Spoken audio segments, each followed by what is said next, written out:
আমরা ঢুকেছি একটি খেজুর বাগানে। এইখানেই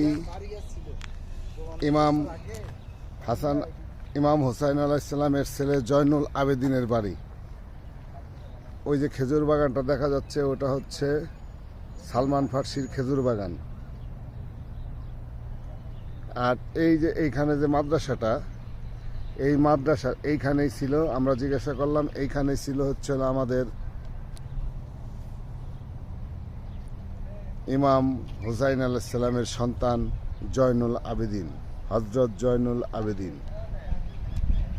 আজকে সেখানে বাড়িঘর কোনো স্মৃতি নাই, এখানে স্মৃতি ভেঙে স্মৃতি ভেঙে এইখানে মাদ্রাসা করে ফেলেছে। কিছু কিছু পুরানো স্মৃতি আছে, যে স্মৃতিগুলো আস্তে আস্তে ভেঙে ফেলতেছে এখান থেকে। এই যে সমস্ত কিছু সমান করে ফেলতেছে এখানে।